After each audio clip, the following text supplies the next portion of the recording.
సింగరేణి సంస్థ ఆధ్వర్యంలో నిర్వహిస్తున్న మెగా జాబ్ మేళాకు నిరుద్యోగ యువత నుండి అపూర్వ స్పందన లభిస్తుందని ఆర్జీవన్ జీఎం లలిత్ కుమార్ తెలిపారు. ఈ మేరకు ఆర్జీవన్ జీఎం లలిత్ కుమార్ అధికారులతో కలిసి శనివారం గోదావరికని జవహర్లాల్ నెహ్రూ స్టేడియంలో ఆదివారం నిర్వహించనున్న మెగా జాబ్ మేళా ఏర్పాట్లను పరిశీలించారు. జాబ్ మేళాకు హాజరయ్యే నిరుద్యోగ యువతి యువకులకు ఎలాంటి అసౌకర్యం కలగకుండా టెంట్లను, కూలర్లు, టాయిలెట్, మంచినీటి సౌకర్యం తదితర వసతులను సమకూర్చాలని ఆదేశించారు. ఈ సందర్భంగా జీఎం మాట్లాడుతూ నిరుద్యోగ యువతకు ఉద్యోగ అవకాశాలు కల్పించాలని డిప్యూటీ సీఎం బట్టి విక్రమార్క ఆదేశాలతో మంత్రి శ్రీధర్ బాబు, రామగుండం ఎమ్మెల్యే రాజ్ ఠాకూర్ సహకారంతో సి&ఎండి బలరాం ఆర్జీవన్ 2-3 ఏరియాల నిరుద్యోగ యువతకు మెగా జాబ్ మేళాను ఏర్పాటు చేశారని తెలిపారు. ఈ జాబ్ మేళాకు ఇప్పటికే వేలాది మంది QR కోడ్ ద్వారా ఆన్లైన్ దరఖాస్తులు చేసుకోవడం జరిగిందని జీఎం లలిత్ కుమార్ తెలిపారు. ఇంకా ఒక్కరోజు సమయం ఉన్నందున ఆదివారం ఉదయం 7 గంటల నుండి ప్రారంభమయ్యే మెగా జాబ్ మేళాను నిరుద్యోగ యువత ఈ అవకాశాన్ని సద్వినియోగం చేసుకోవాలని కోరారు. ఈ ప్రాంత యువతకు ముఖ్యంగా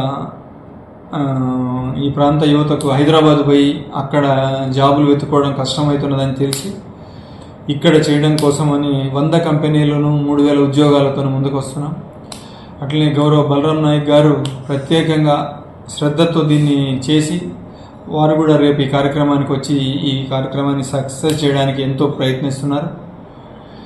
గౌరవ కలెక్టర్ గారు కూడా రేపు 18వ తారీఖు నాడు రానున్నారు.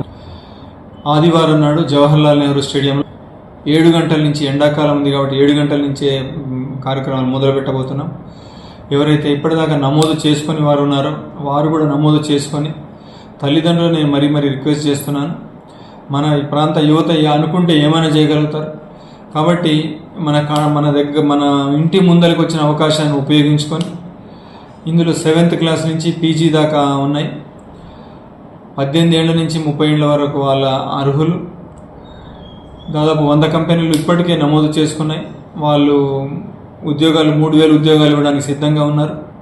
అందువల్ల మన ప్రాంత యువత అత్యధిక సంఖ్యలో హాజరై మన యొక్క పట్టుదలను చూపెట్టి మన తల్లిదండ్రులను వాళ్ళ యొక్క కెరీర్లో కూడా ఇది ముఖ్యమైనది. ఒక 6 నెలలు, 1 సంవత్సరం ఒక కంపెనీలో చేసినట్టయితే జీతం కూడా 50% జీతం పెరిగి మళ్ళీ ప్రమోషన్లు వచ్చే అవకాశం ఉంటుంది. నా కళ్ళ ముందు అట్లా ఎంతోమంది చూశాను.